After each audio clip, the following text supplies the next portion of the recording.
მოვიდა. ყველას მოგესალმებით. ჩვენი კომისიის მუშაობა გრძელდება საჯარო სხდომების ფორმატში.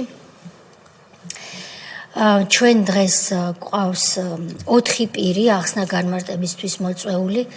პირველი ეს გახლავთ ბატონი რამაზ ახვლედიანი, რომელიც გახლდათ სხვადასხვა სამართლებრივი ფორმითა და სხვადასხვა კანონის შესაბამისად გაფორმებული დოკუმენტების საფუძველზე თბილისში ლისის ტბის მფლობელი და ის კითხვებზე გასცემს პასუხს იმისათვის, რომ ჩვენ გავიგოთ ამ კონკრეტულ შემთხვევაში, სადაც საკუთრების უფლებები დაირღვა უხეშად, რა როლი ჰქონდა ბატონ მამუკა ხაზარაძეს და TBC ბანკს და მის ზოგიერთ თანამშრომელს მოცემული პირის მისი ოჯახის დატერორებისას და საკუთრების უფლების უხეშად შელახვისას.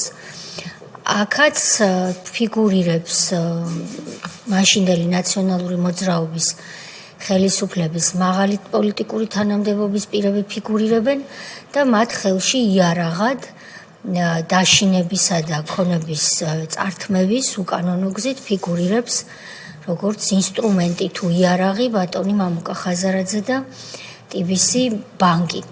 გუშინ ჩვენ ნახეთ, რომ ბატონი მამუკა იყო წარდგენილი სასამართლოს წინაშე ბრალდებული სახით, მას დღეს აქვს ბრალდებული სტატუსი.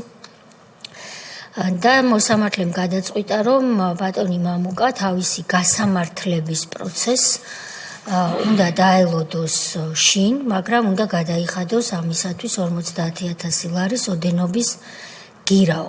ეს რა თქმა უნდა არ არის არც განაჩენი და არც გასამართლება, მარტივ ენაზე ვამბობ, რომ ყველამ კარგად გაგვიგოს. სასამართლო პროცესები წინ არის და ჩვენ აპრილი-მაისის თვის განმავლობაში, როგორც ამას ითვალისწინებს კანონით დადგენილი ვადები, შევიტყობთ რა იქნება განაჩენი, რომელიც მასთან დაკავშირებით გამოვა.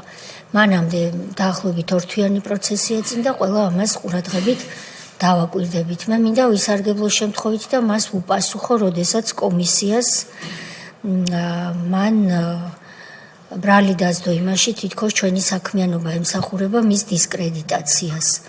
ჩვენი კომისიის საქმიანობა არ ემსახურება ბატონი მამუკა ხაზარაძის დისკრედიტაციას იმ მარტივი მიზეზის გამო, რომ ის უკვე არის დისკრედიტირებული, ვინაიდან როგორც აქ მოსმენილი ფაქტებით ირკვევა, ბატონი მამუკა და TBC ბანკი მაშინ ნაციონალური მოძრაობის ხელისუფლების დროს იყვნენ რეალურად გარკვეული ტიპის ხელის ბიჭები, რომლებიც თავს აყენებინებდნენ და TBC ბანკს აყენებინებდნენ მიხეილ სააკაშვილს, დავით კეზერაშვილს და სხვებს იმისათვის, რომ შრომელი ადამიანების საკუთრების უფლება შელახულიყო და არც იმას არ ერიდებოდა მაშინ ბატონი მამუკა და როგორც ჩანს არც ბატონი ბადრი სინდისი არ ქენჯნიდათ, როდესაც ეს ადამიანები გაუძალიანდებოდნენ სისტემას, ისინი ხვდებოდნენ საპატიმროში, მათ აწამებდნენ და ეპყრობოდნენ არაადამიანურად. ეს არის მთელი მამუკა ხაზარაძის ავანჩავანი და ანი და ჰოე.